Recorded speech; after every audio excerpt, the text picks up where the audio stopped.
All right, so here's a few. I heard about this a few weeks ago on Security Now. The societies that control domain names on the internet are fantastically chaotic and corrupt. The leader got sued by his own staff and such. Anyway, they're trying to sell the .org top-level domain for $1 billion to a private company, which will then presumably jack up the price to buy .orgs. And the people currently running it decided this is great, it'd raise a lot of money and be great. But now it's being blocked by the California Attorney General and other people. They're all freaking out about this and apparently blocking it. So maybe that's not going to happen. Somebody wanted to force you to get consent before selling your browser history, and ISPs have brought a lawsuit claiming that this violates their First Amendment freedom of speech, which is kind of a stretch. This is sort of like Uber claiming that they don't need drivers. Drivers are not essential to their business. They do have a convoluted argument that somehow selling your data is free speech and you're inhibiting it if they don't get to do that. This is sort of like the Citizens United one, which said that spending money is free speech and you can't stop that, and that one did succeed. So AT&T has pulled out RSA after another platinum sponsor pulled out. This is amazing to me. I mean, I don't think San Francisco is a hotbed of coronavirus, but apparently a bunch of American companies are so afraid of this, they can't come to San Francisco because there are Chinese people here. And this just strikes me as complete racism. It's like Trump's fear of the Mexican immigrants. Anyway, it's amazing that major companies, IBM and AT&T, are now not coming for that reason, which is kind of amazing. I wouldn't make that decision at all. I don't think anyone capable of doing risk analysis would make that decision. So Trump, again, says San Francisco is messed up because of the homeless, and he's going to do something about it.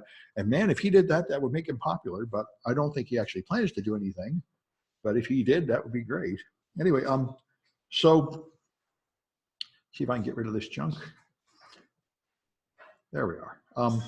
So Firefox has a VPN, and it is not available yet, and it's not going to be free, but it sounds like it is doing all the latest things. It's using the a special VPN provider that doesn't keep any logging, and it's using a new protocol, WireGuard, which is considered to be the best. So it sounds pretty good, so that might be an option for people who want a VPN. I've got a bunch of VPNs just so I could access the internet from China, and after you've got one, it's really nice. I keep turning it on because everybody blocks a bunch of junk, and I turn on the VPN to get past that. I end up using it most of the time, not just for security, but just to get past all the idiot content filter.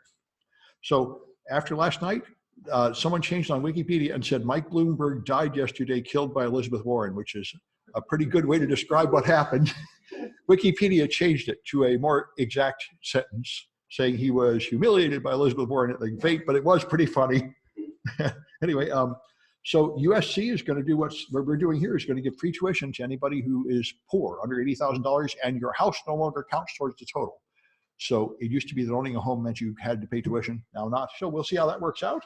And this is a private university like Stanford, and it's common for public universities to do this, but for private universities to do it is not so common.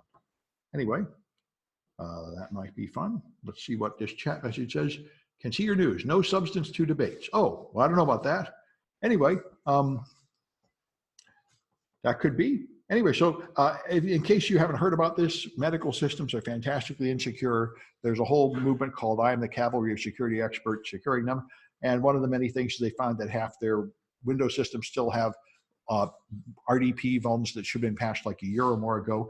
This is extremely common, not only because hospitals tend to lack IT staff and security staff, but also because the equipment is not designed as general purpose computers. It's built into anesthesia machines and stuff. And often the people that design it are thinking about things like keeping it sanitary and making sure it's reliable enough, and they don't think about cybersecurity. So anyway, it's a new thing, and most medical devices were designed without any thought of cybersecurity and are ridiculously vulnerable.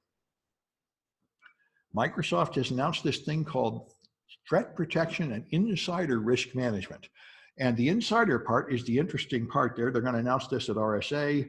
And so it claims that it analyzes what people are doing on your network and then sends it to artificial intelligence, which figures out which of your insiders are now turning against you, which is a big, I've seen many versions of this product for sale. This is all because of Snowden.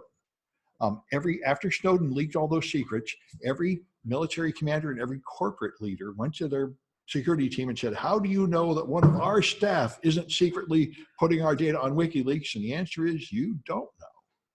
And how could you make sure they aren't going to? And there are a bunch of witch hunter products. Like they used to have witch sniffers in tribals that would hunt around and find which of the persons is a witch.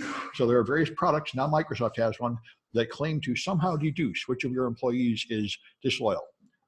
There's a huge need for these things, and people are currently buying them. So this is something Caitlin showed me last night, which is pretty awesome. If you have group policy that is limiting what you do on a Windows machine, which is, of course, the main reason anybody uses Windows at companies, and you want to get past it, all you have to do is take ntuser.dat, which is the file that holds your personal registry settings, and rename it to ntuser.man, because that's an older thing called a mandatory user profile, and it's not subject to group policy. So you do that, and now you can violate all the group policy. That sounds bloody awesome. A cute trick. And people say this is very good security training for developers, and they say they have great hands-on projects here with instructions. I haven't tried them yet, but you guys might want to try them. Hacksplaining.com. Let me know if they're good. Maybe I should be reading this stuff, including it in the course or something. I don't know, but some people said this is really great, and it may be valuable. Anyway, so let me go to the official course material. We're on to time. So this is 129S, and we're here. So we're going to do attacking authentication, and I'll explain. I might move this up. I have a couple extra ones here for things like guest speakers that I haven't organized yet. I'll update this over the weekend so you know what's happening. And this weekend is B-Sides. I highly recommend going to B-Sides. I'll be doing a hands-on workshop there, and then I'll probably do the CTF or something. You can go to RSA too. There's probably a student day and all that if you want to.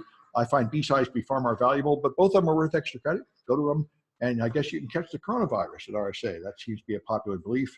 I highly doubt it, but if you do, it'll be a new experience. Anyway, so, all right.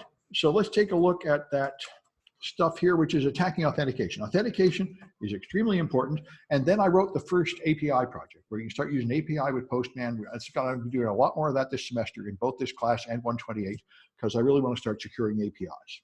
So you have to authenticate somehow to prove who you are. And most people fill out a form with something like a name and a password, and they log in that way, which turns out to be extremely problematic. You have to transmit the password to the server. The people at the other end have to somehow store the password on the server, and there turn out to be a lot of problems. Also, people choose obvious simple passwords. There's just a lot of problems. Multi-factor is much better, where they have to have password and something else, like their phone or their physical location or their fingerprint or something.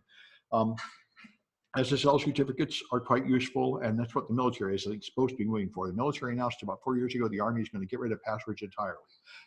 That has not happened yet, but if they could, it might be a big step up. It's just everything was like, Google announced 2 years ago that they got these UB keys, these USB keys, where you always have to put that in before you log in. And they said after they did that through the whole company, nobody ever got phished again, because stealing your password is not enough. Phishing, they steal your password, but they don't have the key. And if you just make everybody use that 100% of the time, then it's much, much safer. And the cost of buying everybody a $10 or $20 UV key is completely worth it.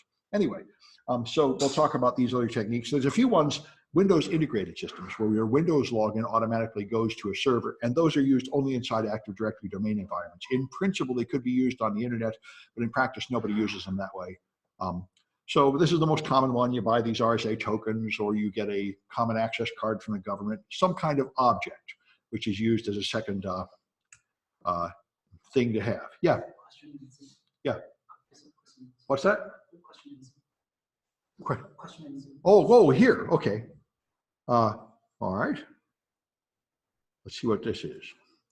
What did you say about a student? Oh, there's a student day at RSA. I think it's Thursday. There's a student day when you can get in free. So if you Google for it, you should be able to do that. Yeah, check it out. It's one of the special days, and that's probably the best day to go. Also, if you just Google a free RSA pass, you can get a vendor pass probably to get to the expo area. But on student day, I think you get to go to the talks and everything. Students in the past have told me that's the thing to do. There's a special student day. Good. Check it out. What's that? What does student need? What?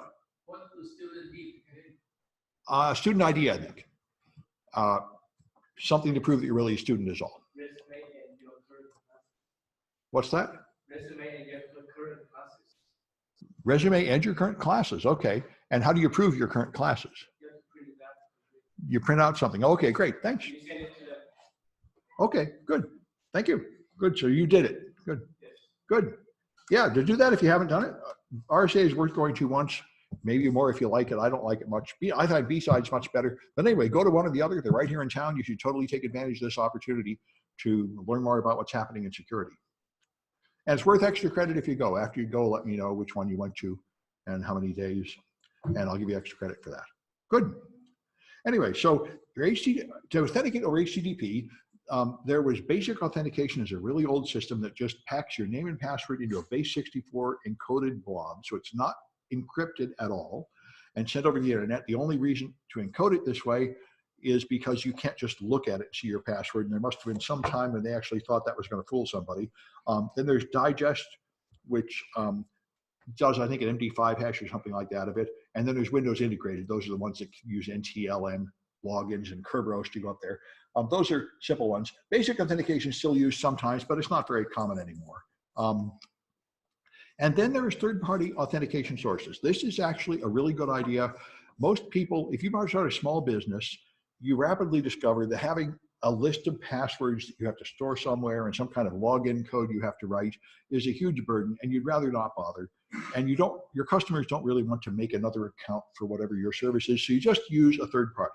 Now, Microsoft tried to make something called Microsoft Passport. They wanted to be the world's authentication provider, and nobody cared. Like a lot of Microsoft products, like Silverlight, they announced it and nobody cared. Obama wanted the US government to take it over. This is one of Obama's many stupid ideas that he announced one day and sort of pretended he never said the next day.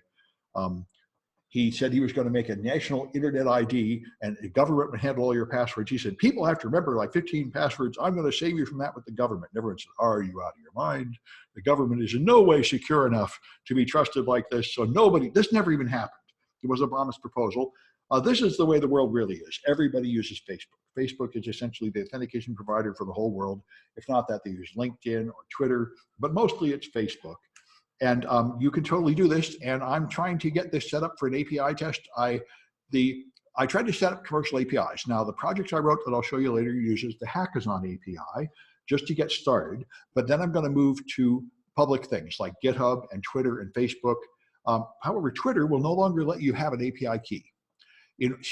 Because of the political scandal around Facebook, which is accused of hacking the last election by letting the Trump gang buy targeted ads to suppress the vote, Facebook has continued to totally let that happen. Zuckerberg said, I totally think we're going to have free speech. You can do anything. You can put up lies, deceptive ads, and target it.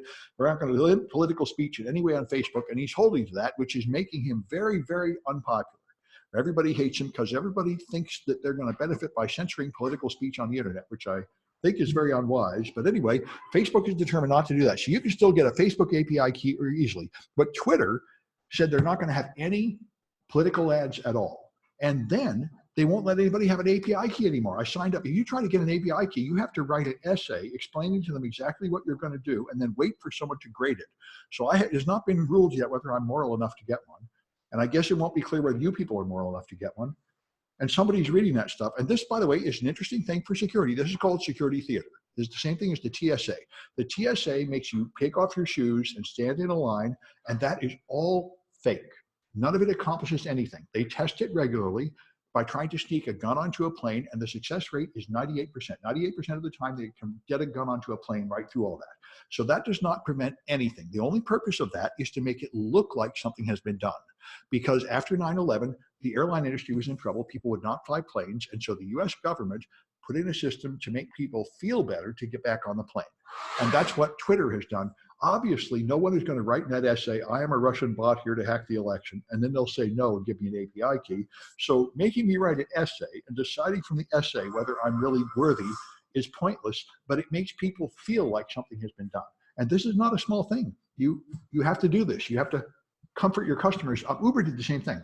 Uber had a bunch of people getting raped and murdered on the cars, and they squashed it for years, so nobody found out. And finally, one of them leaked out, and it became a scandal. So Uber responded by adding a $1 safety charge to every ride, and then doing absolutely nothing except putting that dollar in their pocket to have more profit. But people felt more safe because there was now a safety fee. And these kind of things really work to a large extent. You do something to make people feel like you've done something, and then they're more comforted and they carry on. Anyway, so what's that? A PIN system? I don't know. I don't know. Yeah, I'm not sure what that would do. But anyway, so Facebook login is what most of the world uses, and you can totally get a key. And I'm hoping to add this to the project by next week. I'm hoping to have Facebook login where you get a real Facebook key and practice using it, because then we can talk about the secrets and how they're handled. Anyway, so the most common design flaw is people use stupid, bad passwords, simple passwords that are easy to guess, equal to the username, all that jazz. So you can totally try usual things, try to register with stupid passwords and see if you get away with it. Try to change passwords. If they allow weak passwords, a bunch of users will use them. And this is there's two very popular attacks. One is where you just try like the 10 most common passwords against thousands of accounts. Somebody will use the dumb password and then you're in. Another one is credential stuffing, which is huge. You go to a dump from some stolen passwords from some other site and just figure some of those people probably use the same password again, because most people just use the same password everywhere. So that will get you in almost everywhere. And that's why there's a service called Have You Been Pwned from Troy Hunt in Australia, which lists all the dumps of stolen passwords. And he has an API so you can connect your registration system to that, and it will not let anybody register with any password that's in any of the dumps. That would be a very good idea. And now I think they've added a Windows domain controller plugin. So you can make your Windows login connect to that service and not let anybody use any of those passwords. And that's what you really should do, but very few people are doing it. Anyway, so brute force, technically brute force should be every possible password, but it's a term commonly used for what's really a dictionary attack. You take a dictionary of common passwords, like here's the top 10 passwords and stuff, and you just try all those to see if you can get in. And in practice, almost everybody, a large number of users, like I think 8% of users just use the first one, 1, 2, 3, 4, 5, 6 up there, and like half the users use one in the top 50 or something. So password authentication is pretty miserably weak. That's why something's been known for decades by the sort of hacker types is you can probably guess your friend's password. If you just think, oh, what would they use? In fact, you can often just guess it. It's their car's license plate or their phone number, or their dog's name or something. And anyway, passwords are pretty lame. So here's a password guessing attack where you feed in a lot of passwords. And what Burp does is it looks for the length of the response. This is the simplest thing you could do. So 1610 is apparently the size of no good, you didn't get in. And 563 is the length of, okay, welcome user, I recognized you. So the one page with a different length is the one that apparently worked for logging in. One thing about Burp is that it cripples this in the free version. So you can only get like 1 guess per second. And if you pay money, then you can guess faster, but you can of course just write your own Python script to guess fast. And I put up some pages here for when I was teaching pen testing. I've got some pages where you get to practice using tools. The main pen testing tool is Hydra. Hydra is a multi-threaded thing that will try thousands and thousands of guesses. So if you don't have a lockout threshold, which you should, where people can only get like 10 wrong guesses before you lock out the account, then people can totally get in by just trying thousands and millions of passwords until they get in. And it's one of the many problems with password authentication. Now here's another one. If you have a lockout counter, there are people who implement the lockout counter stupidly. So let's take a look at this one. This is one as from your book. I just rebuilt it because it's pretty easy. So here is a vulnerable authentication. So Dumbo used a username and a password of Dumbo. So when you try to log in, it's an what's this grumpy stuff? Dumbo used a really long password, so administrator locked him out. Go log in. All right, so I can log in. Username is grumpy. And I can log in as another password, and it will say invalid password. Okay, so now if I try to come in as Dumbo, I can go to Burp. I've got this set to go through Burp. So let's find Burp. Where's Burp? Here's Burp. All right, so I go down to the end. Here's my post. Logging in with Grumpy as a password of FF. So I can put in Dumbo, and they told, oops, I have to send this to the repeater. So let me go here. Okay, right, oh, not that one. This one, right click, send to repeater. Okay, so here I am, repeater. And if I put in Dumbo and a password of Dumbo and send that in, then it tells me Oh, I did log in as Dumbo. That's interesting. It was supposed to lock me out. I don't know quite why this didn't work, but the point of this one was it had a lockout counter, and the lockout counter you could change. So somehow that is not working right. I don't know what happened to my password. Maybe somebody changed that. People do keep hacking my server. But anyway, the point was this one had an insecure lockout, which is actually in a cookie. So there was a parameter called lockout, and you would just have to change it. And this is fairly common, like having a price there. The parameter that counted how many guesses I had made was under my control. And by the way, there is a similar thing called the gray key to break into iPhones that the cops use. And we had a law enforcement officer here last semester talking about it. The gray key brute forces pins to get into iPhones. And you're not supposed to be able to do that. After 10 wrong guesses, it's supposed to lock you out, but they found a way to reset the counter. So the gray key will guess 9 and then reset the counter to like reboot the phone or something and then guess another 9. And so it takes like 24 hours, but it will get in by just trying every possible pin. All right. So another very common failure is you have verbose messages like password is incorrect or user is not recognized leads to a different message. Now this is friendlier to the user, but it means I can solve these two problems one at a time. I can try usernames until it stops telling me the username is not recognized, and then I can take the working username and try passwords. Whereas if it just said no good, try again, I would have to guess both numbers, and that would make it a lot slower. This is permits username enumeration, which by itself is a serious flaw. This is what happened to AT&T. AT&T had an online system where you could put in an email address, and then it would tell you if the account was here, and it would then leak out the IMEI number. I think that's what this up here. The IMEI number could be found from this form, and this is the script that Weave had a friend write. Weave was a hacker, and he made conspiracy online in an unencrypted chat room and said, we want to embarrass AT&T. And somebody wrote this and they dumped out like 1 million IMEI numbers for iPhones. Yeah. IMEI number, that's something that identifies the phone? Yes, it's the hardware. It's like a MAC address. It's a number in each phone that uniquely identifies the phone. And it was at that time, this was commonly used as the only authentication you need. So you'd log into something like Twitter or Facebook, and it would never ask you again because it would get the IMEI number and just that would be enough authentication. So if you could find people's IMEI numbers, you could just sail into their online accounts. After this, Apple changed the rules and said you can't get the IMEI number anymore, and you can't use it for authentication for this purpose. But they prosecuted this guy for a serious crime for dumping out 1 million IMEI numbers and trying to embarrass AT&T. And by the way, this led to a scam. I've been reading Superprompt, which is the story of Uber, which is very interesting. And Uber needed these numbers because in China, there's an incredible amount of fraud. People wanted to steal money from Uber, so they would do things like get 100 iPhones and put them in a rack and drive a car around with that and claim they're doing 100 Uber rides. And after a while, they just make a thing with like 100 chips and stuff. So they had all these tricks. And they would take an iPhone and make a fake account to be a driver and a passenger and drive around and claim they're doing all these trips and get the money from Uber. And then when Uber caught them, they would just reset the phone to factory default and do it again and again and again. So Uber used that IMEI number to find the phones that had been used for this purpose and cancel them so that criminals had to keep getting a new phone. And that greatly decreased the fraud.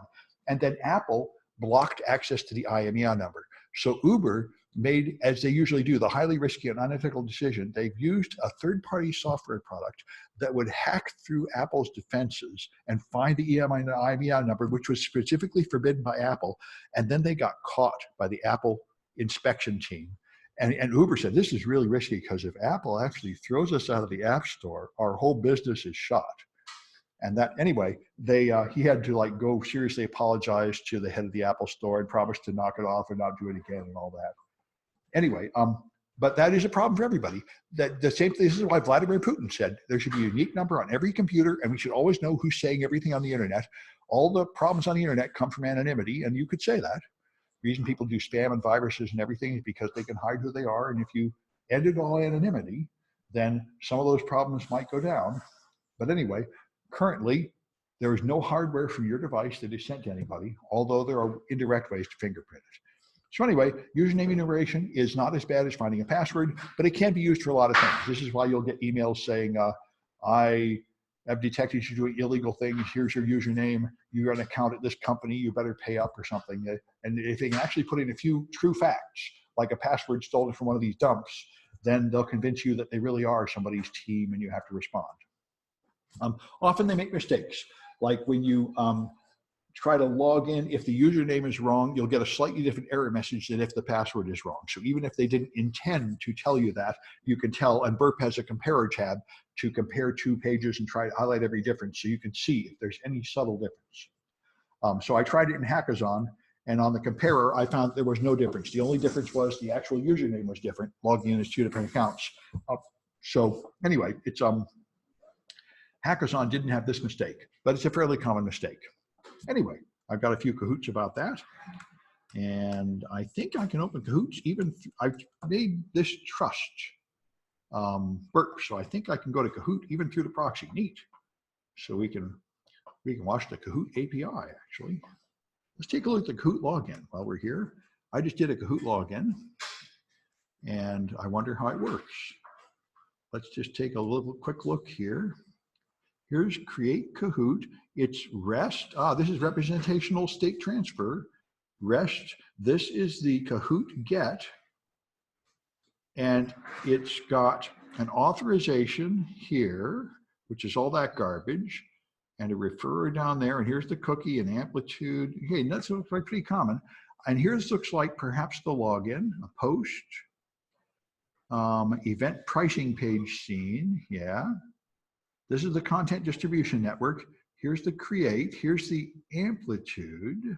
This might be the actual login, this mesh. And here it is, identify my device with properties. It always does to identify your device to the other end, especially phones do. Here's more creates. Here's more APIs at Kahoot. Anyway, we'll be studying this more and more as we go ahead. We're going to do a very simple API tonight, and I'm going to do more. Everybody's using these APIs, and it's good to understand them. And all these long things down here are how they authenticate you. And it is, my current interest is which ones of those are secret and how important is it to keep them secret. And so we'll be going through some of these APIs to understand them. Anyway, so let's see if I can get through to my Kahoot, which would be here and here. And this is 129S, chapter 6. Okay, 129S, 6A. Okay, this might be the right Kahoot. And I got the randomization on. It's looking pretty good. And there we go.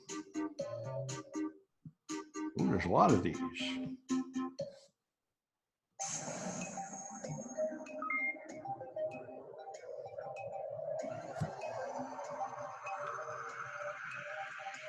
Well, I kind of like that one.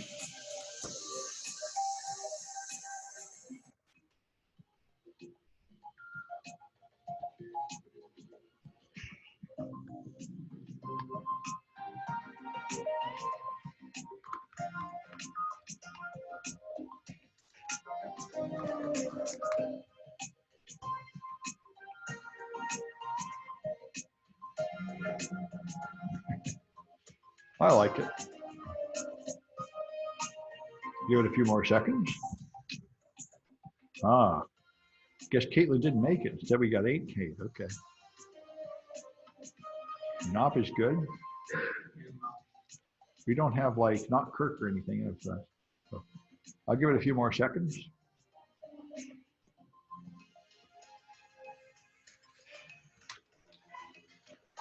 All right, I guess that's it.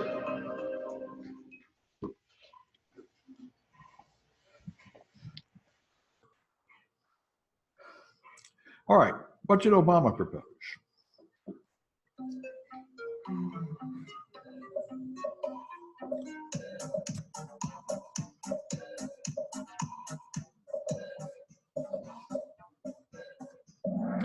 Yep, he wanted to make a US government authentication service. All right. What defense most effectively lowers the risk of brute force attacks?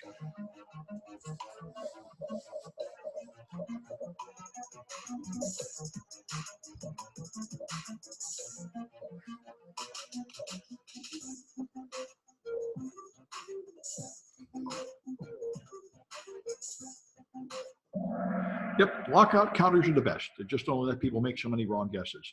Microsoft's complexity rules are quite popular and extremely famously ineffective, where you must have one uppercase, one lowercase, a number, and a symbol. Those turn out to just create a new generation of common passwords that everybody uses. So what's much better is a lockout counter. All right. What's the side channel that may allow user enumeration, even if error pages are identical?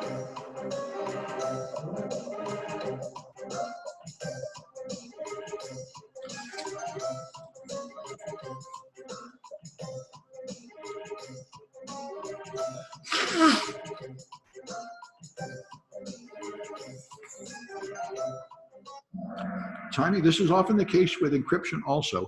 Even if the page is identical, it often takes a different amount of time to succeed than to fail, as you might imagine, or to succeed at the second step than the first step. This, by the way, is also a way to geolocate people. They did that from Berkeley. They could just send pings to your device and figure out how many miles of cable it is to get to you by the number of nanoseconds it takes to go there and back. And they could locate people to within like 100 yards that way.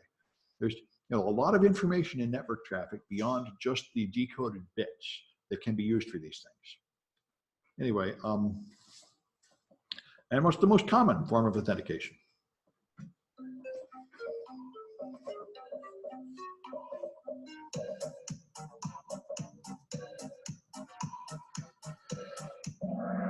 Yep, name and password is the cheapest and easiest to set up and the least secure. So it's, of course, the one most commonly used.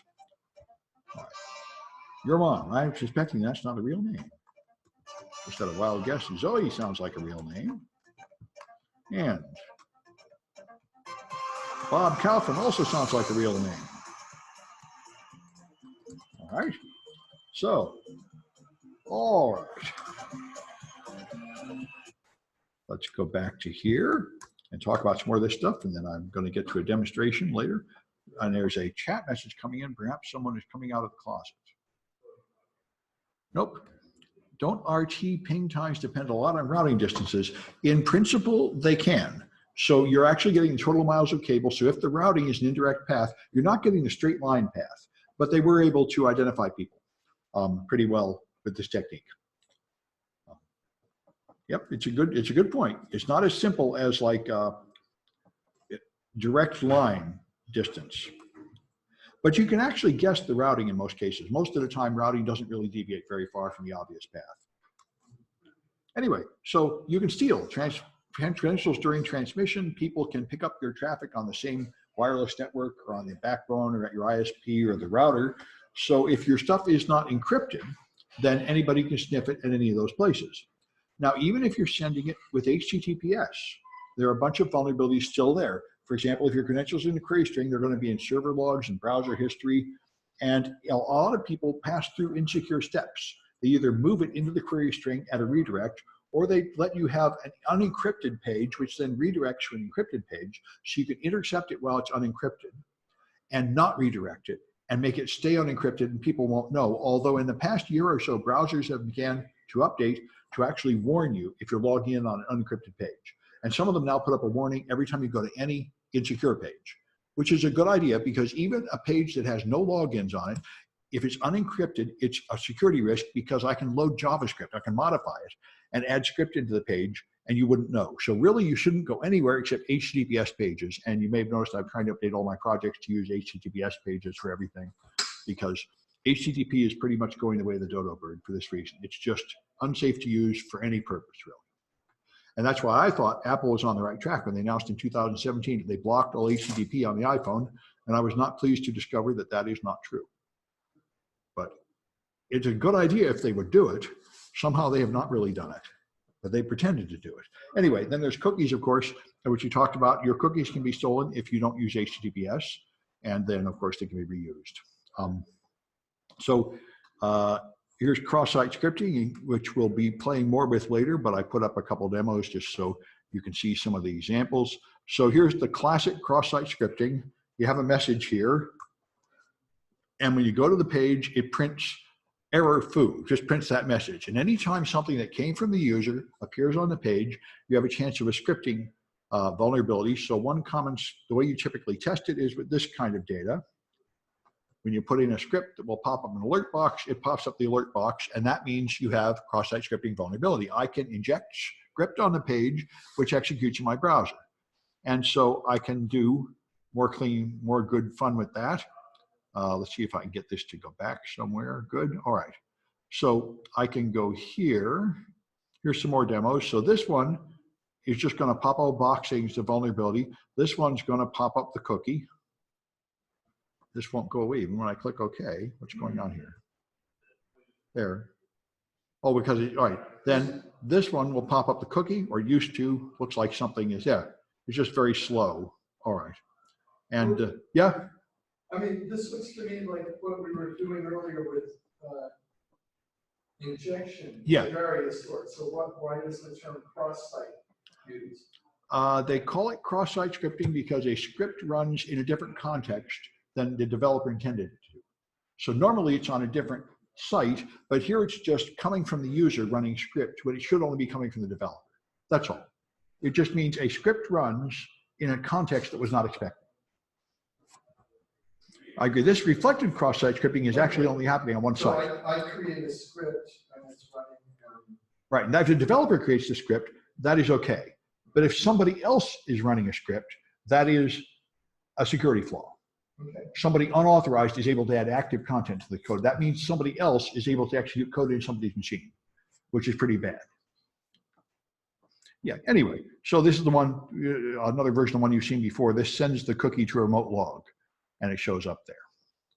Anyway, so we've seen that before. That's the risk of cross-site scripting. And the point is, you can do all that over HTTPS. HTTPS does not prevent this at all because you insert the script over an HTTPS connection and it enters the other person's browser over HTTPS and executes and then sends you their cookie over HTTPS.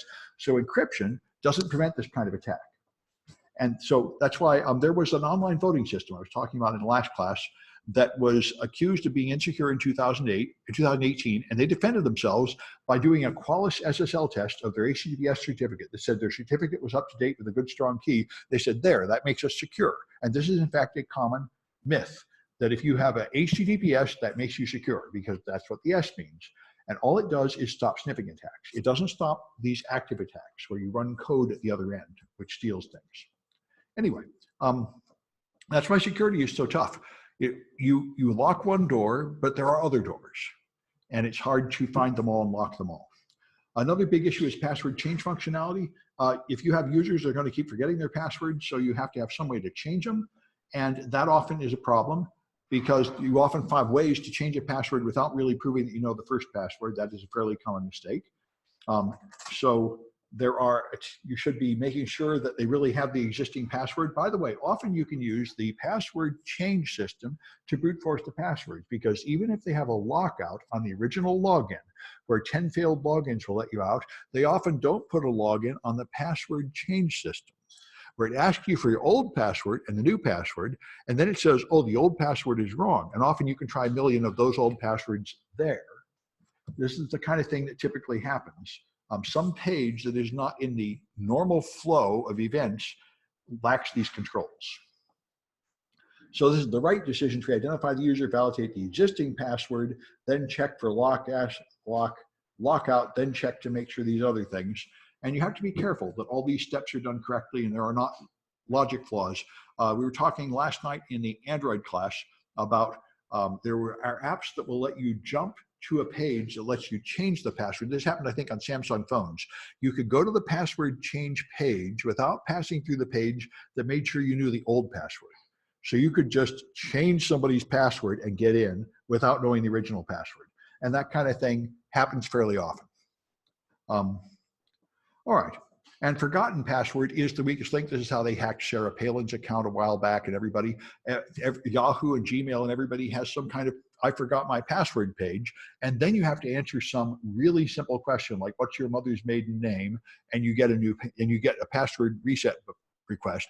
And that turns out to be very easy to guess just by looking up articles about somebody or their Facebook page or something. You can often guess the answer to that question. That's what happened with Sarah Palin. The question was, in what town did you meet your husband?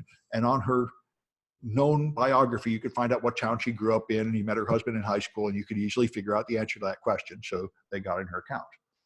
And the point there was twofold. One, that these things are not safe. And second, that you should not be using free services like Yahoo Mail for official government business, which he was doing, which is similar to what Hillary Clinton did. I mean, you really should be using your official government email for that, both so it meets your government security, which is questionable, but also so it meets your government records requirement, which is a requirement that all government data be stored in a place where it can be examined and archived and eventually published. Anyway, so if you let users write their own questions. I've never seen a site do this. Of course, you don't want to do that because they'll ask stupid questions like yes or no questions or something, which is, a very bad idea. Password hints, by the way, there was a dump from a major website where they dumped out the password hints and the hashed passwords. And most of the password hints were just equal to the password. That's a fairly common thing people do. So, letting people write password hints often is another wide open door. All right. And so it is pretty common that you can do this. You get to disclose the forgotten password to the user. By the way, this is another fun thing. There was a person in the news. I didn't get to this one today, but there was a person who went to a major bank, which I think was PMC or something, some three-letter thing with PC, and they called up and said, I forgot my password. And the person at the other end just read their password off the screen and gave it back to them, which was also true of Yahoo. I've heard about this for years. And nobody should have your password available in plain text anywhere. And your help desk should not be able to read it on the screen. And he was trying to figure out what to do about it, and whether to tell somebody, and is this legal? And the answer, as far as I can tell, is it is totally legal. You can tell the bank and they won't care. It's annoying, but a lot of people do this. They'll also send you your password in plain text and unencrypted email and stuff. A lot of people do these things. And as far as I can tell, they don't violate a law, but they irritate security experts. And someday they will no longer be as popular as they are now. Anyway, some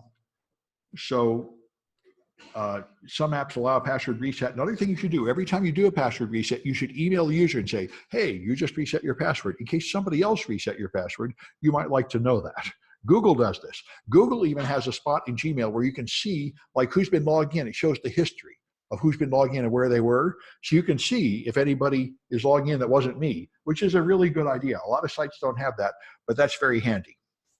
Anyway, so the Remember Me functionality, which is extremely popular, so you don't have to keep logging in.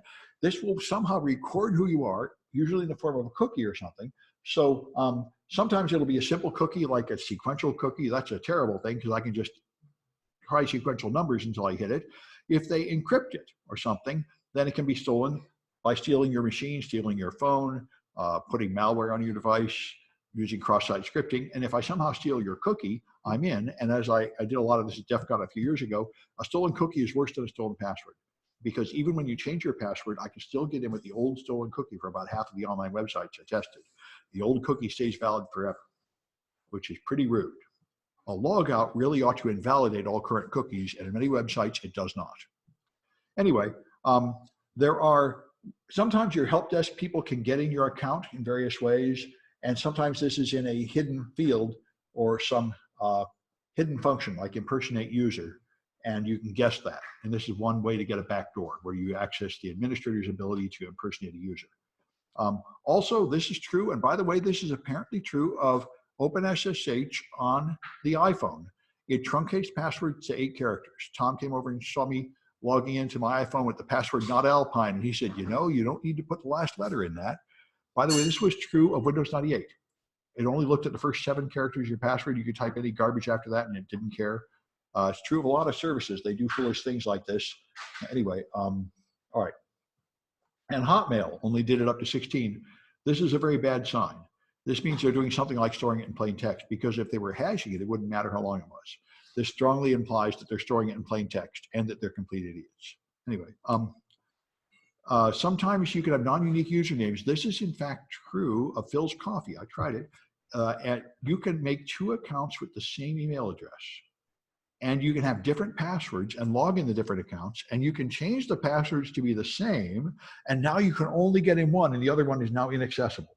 It's kind of screwy. And I deduced from that, it's an Oracle product, I think. I deduced from that there is some hidden identifier that you can't see, some number. But anyway, they talk about, because of this slide, because of this book, I went and tested it and found it there, and I was excited and thought it was something significant. And I eventually decided it didn't matter. But under some cases, this would mean I could make another account with the name like administrator, and then change the password and get in the real administrator account. That's what he's worried about here. I was not able to do that at Phil's, but that's the idea. Sometimes they also say I've automatically generated names that are predictable. Usernames are usually not very secret anyway in practice. And often people create accounts all with the same initial password.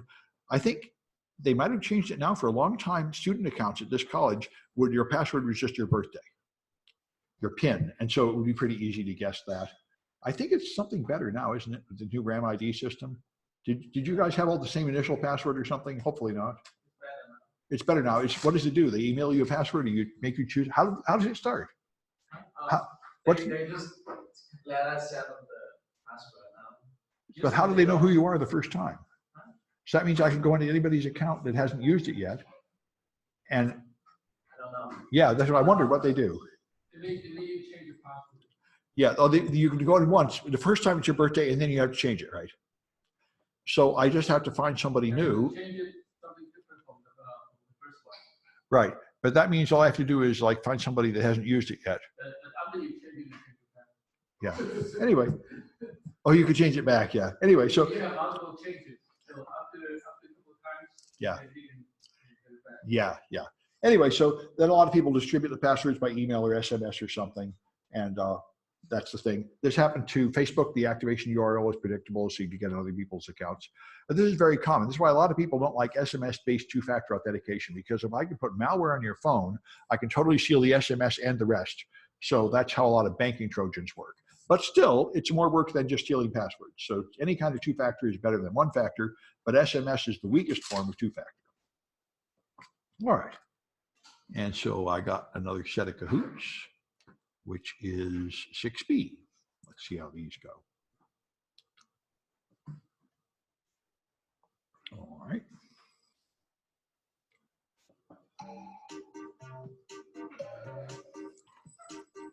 Oh, we already did that one. Let's try 8-bit. There we are.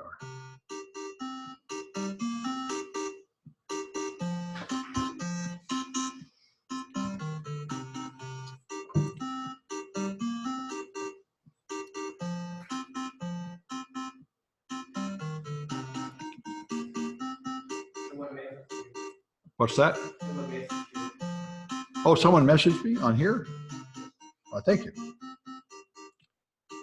I think some institutions lead you to believe they allow crazy long passwords. Yes, I think that's absolutely true. Yeah. They don't really use it all. Yeah. That's my impression. Yeah. A lot of password mishandling out there. There are websites to try to shame these people.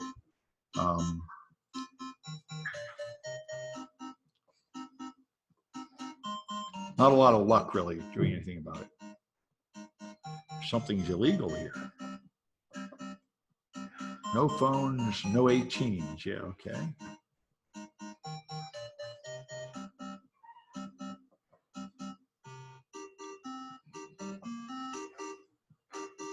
All right, I guess I'll give it a few more seconds. Aha, okay.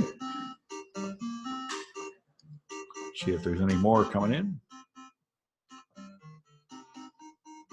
Apparently not. Okay.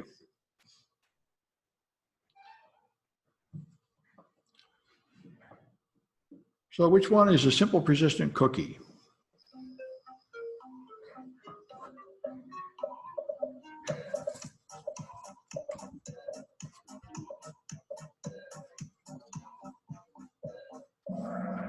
If you remember me function, which is ridiculous. It ought to be tied to like your IP address or something. So if somebody else takes the cookie, it won't work. That's easy enough to do, but a lot of people just don't. All right. What attack do you prevent with HTTPS?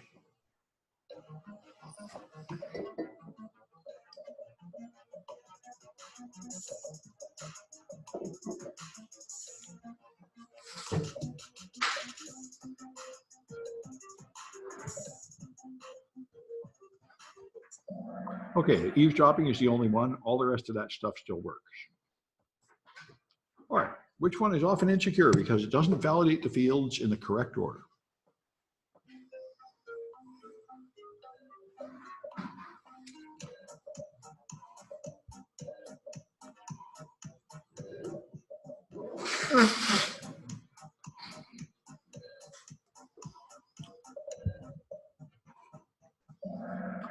Because the password change has, in fact, a lot of fields in there, and that's the one that has a logic flaw issue.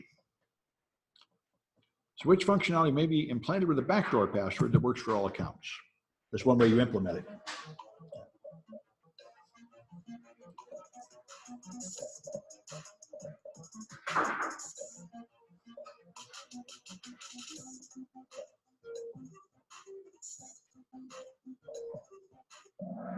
User impersonation, which I've certainly seen this at helpdesk. Let me go in and fix that for you. That's probably not a very good plan, but that is how some systems work. So, Phil Frey, that looks like a real name. And Bob wins again, good. And Zoe, all right, another two-time winner, good. All right. So, you've been here for about an hour. Let's take a 10-minute break, then I'll do the last bit of it and talk about APIs. So we'll pick up at 5 after 7. I'm going to pause the recording, but leave the share going. Recording. And let's go back to here. Good. I can help you get this one. Here too is another thing. So implementation. So another thing often happens is it fails open. This happens to a lot of systems where if you put in unexpected values that causes an error, it interprets that as success. Just put in numbers where letters are supposed to be, or a blank or a punctuation mark. If you have multi-stage login, you put in username and password, then you put in a CAPTCHA, then you enter a value. These are pretty good ideas, but sometimes you can skip steps. You need to have a hidden field on each page that is checked on the next page, or users can skip a page and jump ahead. So this is a fairly common problem. If you use a randomly chosen question, that would sound good, but often you can actually modify it in a hidden HTML field or a cookie. You'll find that all the questions are coming to your browser and they're all hidden except one. So you could just unhide a different one that's easier to answer, that sort of thing. And we mentioned this before, a lot of people store passwords in plain text on the server, or they hash it with an old system like SHA-1 or MD5, which are easily cracked. So when you decide to secure your authentication, you have the classic problem: confidentiality, integrity, and availability. The more secure you make it against people guessing someone else's password, the more users are going to get locked out by not having their own password. And as we've been discussing, Splunk has made their system so secure that many people can't make an account, even when they have every legitimate reason to make an account, because just the security controls keep popping up blocks. That's what happens. Anyway, so you make a user-unfriendly system, you irritate your users and lock out more people that are trying to get in, but of course you also lock out more of the bad guys. So people do things like having these password complexity rules and long passwords. Apple is the worst. Apple keeps locking me out of my account every year or so, and every single time it does, it makes me put in a longer, more complicated password that can't be like any of the others. It's very, very annoying. Apple IDs have the most strict rules of anything I've encountered, and it just gets worse and worse. It drives me nuts. But every year or so, I try to use my Apple password, and it doesn't work anymore, and I have to make yet a more complicated one. Anyway, this I found in the TED app. There's this list of passwords in the TED app, and this is the famous RockU list. It was the first really big jump. They built it into the TED app, and I thought it was malware in the TED app when I saw that earlier this week. But what this is in the React JavaScript code base. If you use this React JavaScript framework, which creates pretty pages for user experience, it has a password detector that will detect bad passwords by just having a list of the top 1,000 or 10,000 passwords right there. So it's not implemented by the TED app actually, but it's included by anybody that puts in the code base, which by the way is one of the big problems these days is supply chain attacks. People include these libraries that are huge and come from an untrusted source, and they use that code without realizing that someone could have compromised it at the other end or put malware in it. Anyway, so you got to protect your credentials. Don't use HTTPS, of course. Use POST instead of GET so that your parameters are put in the right part of the request that is not going to be stuck in server logs and such. Don't send credentials back to the client. Don't store plain text credentials on the server. They should be stored hashed. And when you hash them, they have to be salted and stretched. You have to add. What's that? What is salting? Salting is adding random characters to it before you hash it. So if two people choose the same password, you add a couple random letters to it before you before hashing, so the hashes will be different. And those letters are not secret. So if you add like an AB, your final hash will be AB:hash. And if somebody else has the same password, it'll be X2, and their hash will be X2 followed by a hash. So there'll be no way to tell from the hash that two users chose the same password. That's salting. And stretching is you just do many rounds of hashing, like 5,000 rounds of the strongest hash function available, and that is just to slow down the attacker. If you did one round of SHA-1, that can be calculated very fast, so an attacker can make a list of 1 million passwords and hash them all and find the match. But if you use 5,000 rounds, then it will take the attacker much, much longer to make that list. So Linux and the Mac do it this way. The default is 5,000 rounds of SHA-512. Microsoft uses 1 round of MD4. So when I in my pen testing classes, I give students password cracking homework, and on Windows, to crack Windows passwords, they use a dictionary of 1 million words, and you can try that in a few seconds on a normal machine. And in Linux, they use a dictionary of 100 words. That's all you can try in a reasonable amount of time. So it makes an enormous difference in the quality of password hashing to use a modern hashing routine instead of an old-fashioned one. Anyway, so your remember me should just remember the username. And if people are going to store passwords locally, then they're going to have to be encrypted somewhere. This is very common on phones. About half the phone apps store an extra copy of your password locally. This is a terrible idea. They should just be storing a token, which is not related to their password, because everybody reuses passwords. So doing something stupid with the user's password and letting somebody steal it is really a great danger to the user, often beyond the value of your particular app. This one was recommended by the US government standards to force people to change passwords. Last year, they finally came out and admitted that this serves no value at all, and they took it back.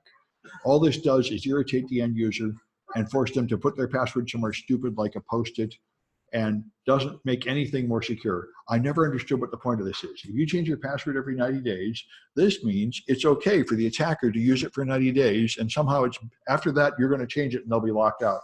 It doesn't make any sense at all. And it never did anything. It's just one of the many stupid rules, which is why users have rebelled against these things. Microsoft did some studies and found out something that I think all the naughty kids in the world could have told you, which is when the users are breaking the rules, it's because they can tell they're stupid rules, not worth obeying. It's not that you need to hit them with a bigger hammer and force them to obey the rule. It's probably that the rule doesn't make any sense. Anyway, some people like this idea that you should use something other than key presses to log in. I don't think this has ever got popular, except for thumbprints, which are convenient. I must say, I got a new Mac with the fingerprint reader, and I never worked. And so for a year, I just gave up using it until Tom finally showed me how it worked. They don't tell you, you have to put your thumb in from the side. If you put your finger in from the front, it will never recognize it.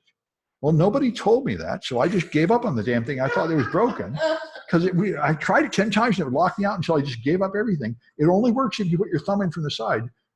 They should have a little cartoon. Anyway, that's a fun fact. I thought it was broken. I was complaining about what's wrong with Apple. YouTube? Don't they have answers to share how to do Well, I don't know. I never look at YouTube for anything. I never want to watch a video. If they won't put it in print, I will never know. Anyway,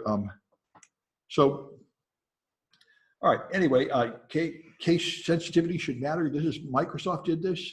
Windows 98 and earlier would treat uppercase and lowercase the same in passwords, which is a terrible idea, of course. And your logic should be audited. If you have a multi-stage login, you have to be careful about how you do it. To make, if you keep on bouncing the enter for step 1 off the user and using what came from the user for step 2 and step 3, then I can jump to step 3 and just insert the data that makes it look like I did step 1 and 2, even though I didn't, and skip past it all. All right, and so the first task should be to make sure that all prior stages have really been correctly completed. And you also have to go through all stages, even if the first one fails. Otherwise, they will be able to crack the first one separately from all the others. This is the opposite of a convenient user experience. Anyway, you have information leakage, as we say. If your error messages often leak information about what the error was. And the account lockout can be another way you use to enumerate things. All right, and there's self-registration. If you let people choose usernames, it's better to use something like email addresses. That's what almost everyone does these days in my experience. All right, and So consider brute force attacks. Anywhere a password comes in, every one of these fields are places you can attack. And all right. And so here's CAPTCHAs. These things are really popular, CAPTCHAs, to try to slow down people for trying brute force attacks. So there's a whole industry of cracking CAPTCHAs. The Russian crime gangs are the most vigorous at this. They have code that will break through every known CAPTCHA. I went to Layer 1 about 4 years ago, and there was a group there that had the Stanford AI course, and they had written an AI and they cracked Google's audio CAPTCHA. And right before their talk, Google changed it. So they said, that's a dick move, but it's what I would have done. But anyway, they had like 50,000 CAPTCHAs. They trained an AI and it got to like 90% accuracy on solving those CAPTCHAs. So it turned out the audio CAPTCHAs were surprisingly easy to defeat. It was just a spoken voice reading numbers with some extra noise on top that was pretty easy to filter out, and Google updated it. Anyway, there's an endless chain of these crazy CAPTCHAs. Now Google has pictures, find all the bicycles, find all the cars, and they're breaking the pictures more and more snowy and blurry to where I failed many times trying to get in. It's this is one of the real sore points of the internet, is these crazy CAPTCHAs. I have a lot of students that can't get past these things. The ones with the crooked tisty words. I've had students spend like 2 whole days trying to make accounts to get past these things. It's a big problem, and I don't know any solution coming anytime soon. By the way, Mechanical Turk was the simplest solution for this. You can just pay people to solve CAPTCHAs, and by the way, they will do it. So, and crime gangs are doing that. There's a lot of ways to get past these, but it does slow people down who are trying to attack their way in. So anyway, there's usually no way to change your username, and when you have to enter the old password and the new password twice, and the same error message for all failures. That's the usual sort of thing. And then you tell the user that the password has been changed. This is the recommended procedure. Who runs how's the CAPTCHA run? Just a web program, or? It's usually, there's a few big companies that do it. If you make your own, it's terrible. Google is the main one. Google makes a CAPTCHA service, and they keep changing it to be smarter and smarter. And for a while, it was pretty easy. They would actually notice how quickly you clicked on things and how much you moved the mouse. But now they've made it, at least for me, it constantly shows me this grid of 9x9 pictures that I can't see, and asking me to see something, click on something I can't find in there, and I ends up. Did you try the audio version? No? I've never tried the audio version. Yeah, that's the better one. Yeah. Yeah, I think it's because my hearing is not much good. I'll never watch videos, and I never use the audio of anything. I have no hope of succeeding in any of that. Anyway, so here's more typical hints. And they say, watch out for these challenge questions that are too obvious. By the way, if you want to be secure, one thing I've heard said, I never heard people say this publicly, the solution is to lie. They ask you what city you were born in, put in the wrong city, just record your lie. There's a lot, then nobody can look that up anywhere. Yeah. How about misspellers? Sure, but whatever you do, you have to record it somewhere. That's why I'm glad I got a password manager. That's where I store these lies and stuff. But telling the truth is, of course, very vulnerable, because somebody could find out the truth about you and then you'd be hosed. And one of the obvious ways to do that is that they store those recovery questions in plain text at the other end somewhere, and you can just steal those, and those are often in the password dumps, your password recovery questions. So that's like your password, letting that stuff out. Anyway, so you should be logging authentication errors, and then you should be notifying users if people are trying to break into their account, and blocking the IP addresses and such of people that are coming in. Very few people are doing this, but this would make you a lot more secure to notice obviously evil activity and do something about it instead of just ignoring it. Anyway, let's do these Kahoots, and then I'll show you a Postman, which is good, clean fun. We're up to 6C. All right. And here. And okay, good.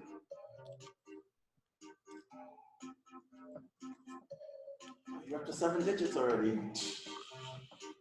I've been that way for a long time. All right.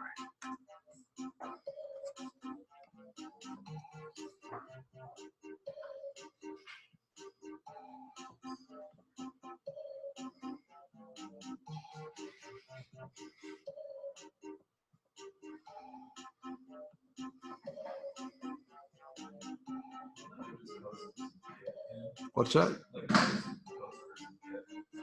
I can't hear you. Post versus get. Yeah, what about it? No, it's every HTTP request. We'll do it in a minute. Every HTTP request has to have a method, and there's only about 10 of them, and there's only like 4 that are common. So post and get are the most common. We'll be doing that in Postman in just a few minutes.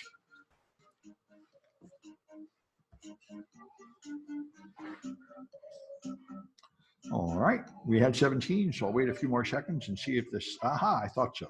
We might get back up to 17, depending on how many people have fallen asleep.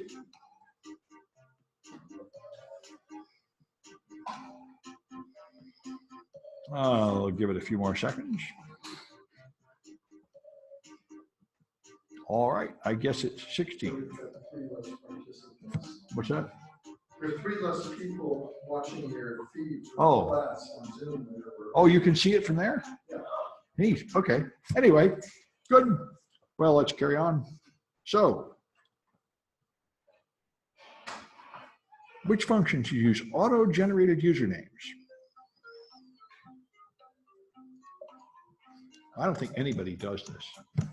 There are quite a few of these recommendations that are very unpopular.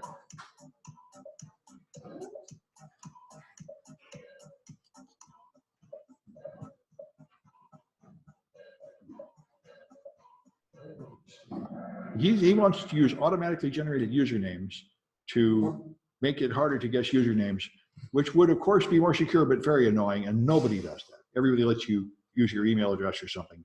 There are quite a few recommendations in the book that have never become popular. They are mathematically desirable, but too much annoying in practice. Anyway, how should you store credentials?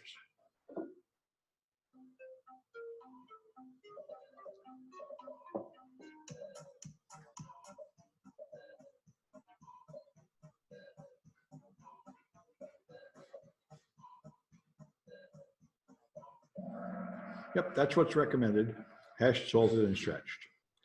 That's what modern systems like Linux and Apple do.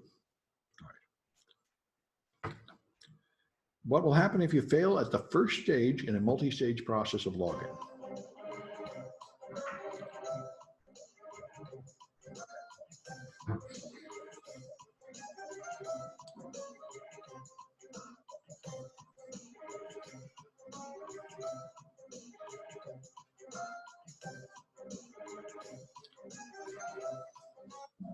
Yeah, that's what's counterintuitive. You should just keep going to the end.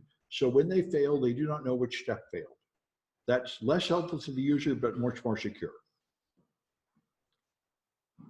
And which one may allow login with an invalid or blank username?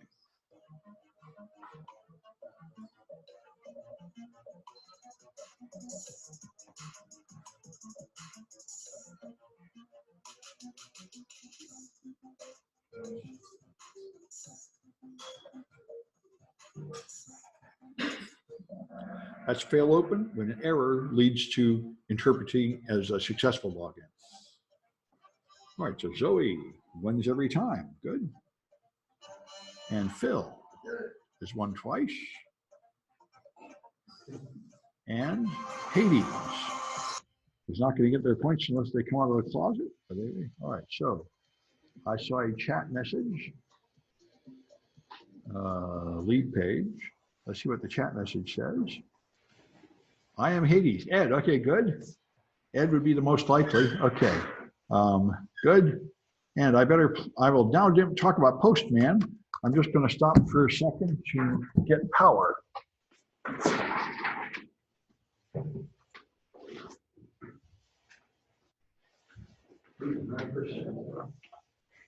Yep. All right.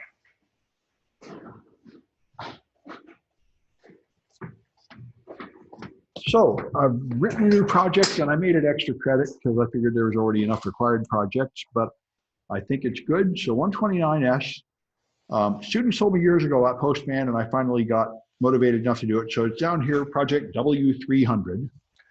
And so what we're going to do is use Hackathon as the first API. I had planned to use Facebook or Twitter, but those turned out to be far more difficult than I thought. So we're going to start with the simplest API because it turned out to be more confusing than I had expected. So the first thing is make a Hackathon account. So I'm going to go here, make one for you to use. So sign up And I'm going to go to new user, and I'm going to make it test 6. And so it's going to be test 6 and test 6 at AOL.com. It does not actually send any email to that address, so I can use one without worrying about whether I really own it. There's a password. Here's another password. All right, if I've done all that junk right, I now have an account called test 6. So I register, and it worked. And now I've logged in. I have an account, and my account has a profile, and the profile has my name, test6 at AOL and all that. So now I've created an account. Now I want to buy something. So I click on any product and add it to my cart. And now I go to show the items in my shopping cart, and I check out. So here I accept the default. Here it wants my name of test 6. And I'll just use the college's address, which my browser will fill in. So I fill in an address and go to the billing step. And now I say I'll use the same address for billing. And it doesn't even ask for a credit card number because I guess they didn't want to get there. But anyway, now I have payment success, place order. Now it's going to have delivery. So of course I've got nothing coming, but now I have an order. And if I go your account orders, it shows that I've ordered something.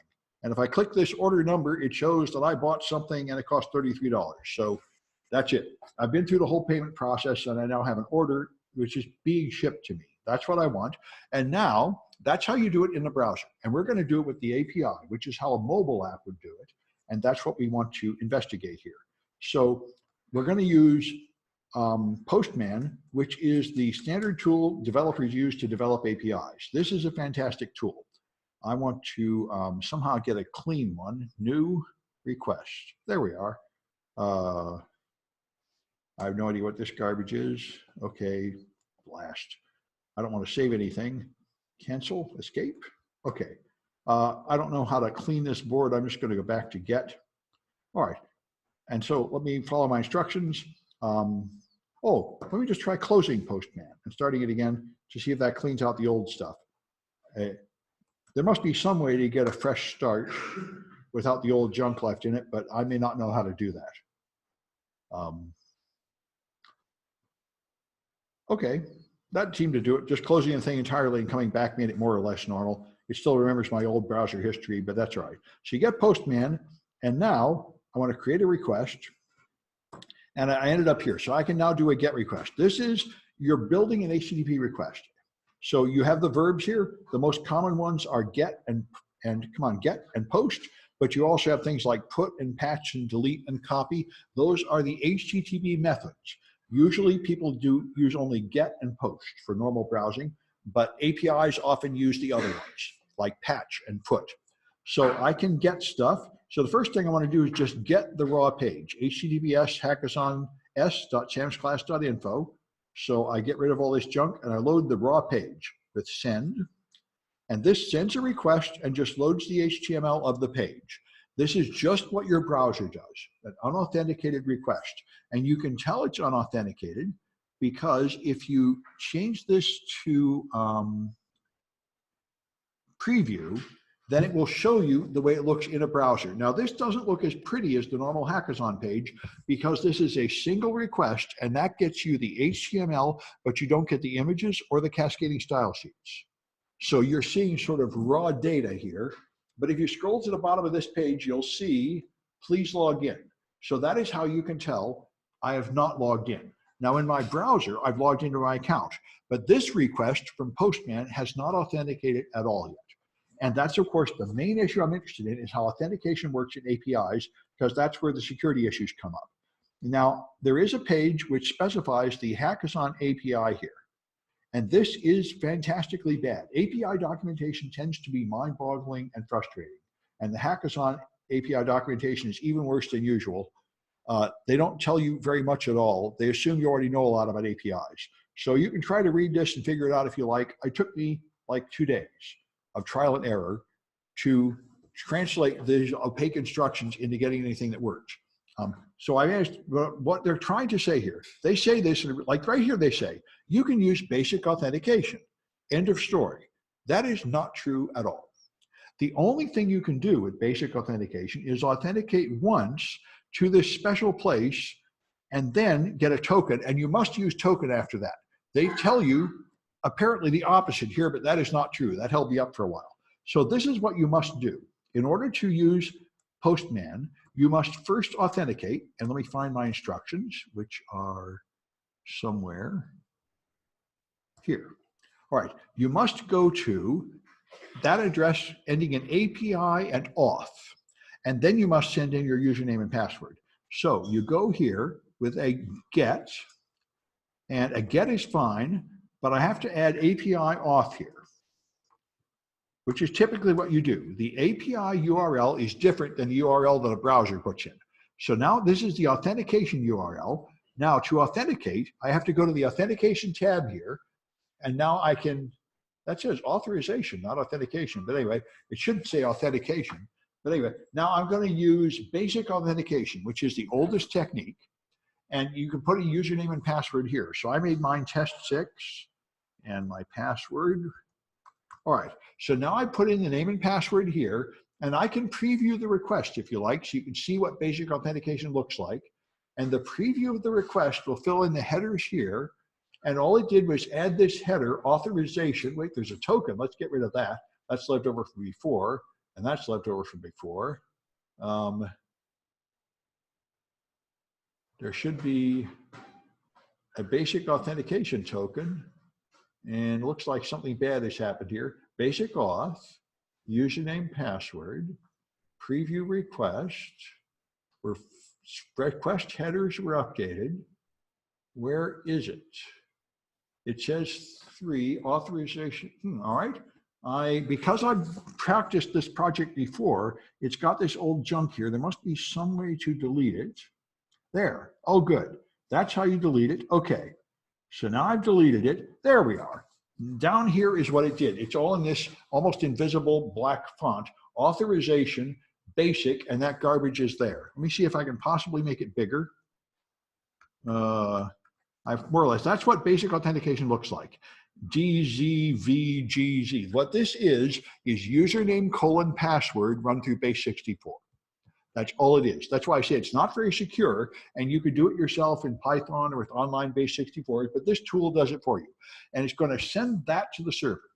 And that would be insecure, except the server is using HTTPS, so there's nothing really wrong with basic authentication or HTTPS. So I'm going to send this one. And when you send it, you get a response which says your token is established. And again, so here you get this number. This is the only time you can use basic authentication, only against API auth, and then you get a token. And from now on, you have to add this token to all your requests. So the way you do this where you have to add authorization and over here token space and then that number. This was also extremely unclear in the documentation and took me a long time to figure out. So I now have to add a special header to future requests. So I go here and I add a new one here. This has to be authorization. It has to be spelled right, authorization. And this has to be token with a capital T, although I think a lowercase in fact works, and then space, and then that number. So this is like a session key. So that is the token value. That header is now going to be added to requests. And I don't think I need to give it a name, but I'm going to give it a name and just fill in that field. There, now I can now go to any page I want. And okay, authorization and the value. Okay, let's see what happens if I send it now. That's going to API auth. I still have a token, 97. Okay. Okay, now I'm gonna, so now I've done it. Now I have my token. Now I'm going to view my orders. So I want to go to API order instead of API auth, because auth does nothing except giving the token. If I go to order and send with the token, then nothing appears to happen. Send? Am I off the internet or something? No, I'm on the internet. API order. Okay, no auth. Oh, I have to get rid of the authorization. No auth Instead, it's going to have that header field. And this might do it now. Yep, that's what did it. This is what works. Now I no longer send basic authentication. If you try to send basic authentication to anything other than API auth, it will just ignore you. That took me a while to get used to.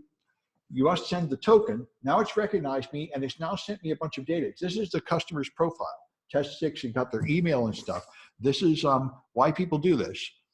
After you, we're going to get here later, where you put Facebook login button on your page, people can log in at Facebook and then they send you a token and you're now allowed to harvest some of their Facebook data, like their name and their birthday and stuff. And supposedly somewhere in the mind-boggling Facebook privacy settings, you can limit what people can see about you. But Facebook has been sued many, many times for lying and making that baffling and changing it without telling you. Basically, Facebook lets advertisers see everything about everybody, whether you like it or not.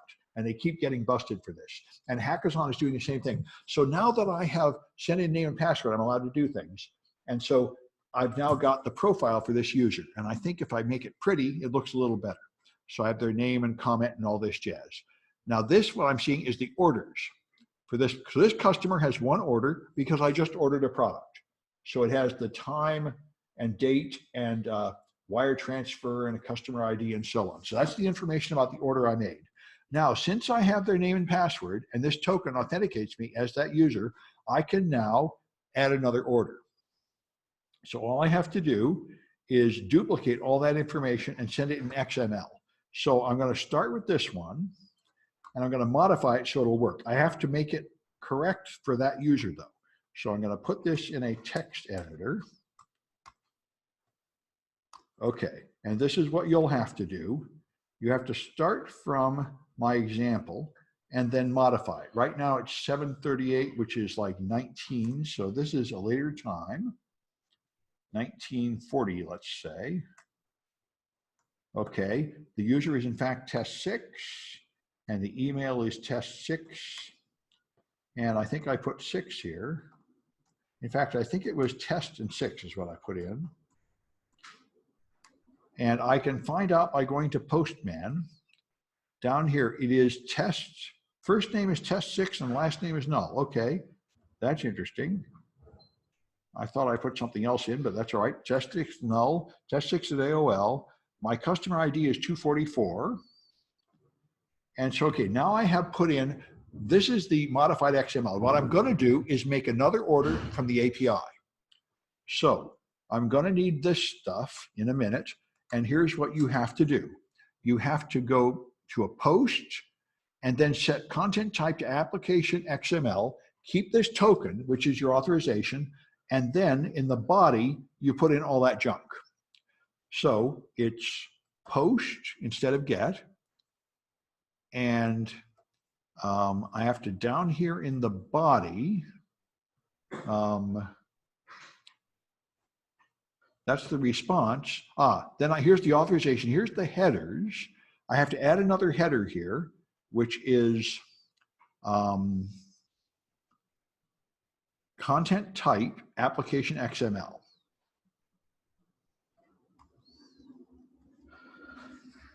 Content type, and this is application XML. Seemed like it would be one of the choices here, but maybe not. You saw it? I didn't see it. There, good, yeah, good. Yeah, application XML. So this is standard. So now I'm choosing, since I'm sending XML, XML means I have to send this kind of data. Here's the body of my, I have to put raw here. Now I have a place to put it. And here's where I put in all that junk for the clipboard. There, this is XML. And by the way, you can't have a space before that first character or it will fail. So this is XML. I modified everything. If I got everything correct, this will create an order on the server. So I send. If it succeeds, it will reflect back the entire order and it did succeed. Now, if you made a mistake, like putting a space here, then it will fail and you will get an error down here, which I think, I didn't put a space there. A space there will break it. Now you'll get invalid XML body and so on. And if other parts are wrong, you'll get other errors, I think. So that is what I've done. Now I've created a new order. And I can view that order on the normal web page. Back here where I logged in, here I looked at my orders. I only had one order. If I go your account orders, now I have more orders. I've apparently created 2 more doing whatever I've done here. And so here's the real order. This is a porcelain soap bowl for $33. But the orders that get sent through here are fake orders with no actual product and no money.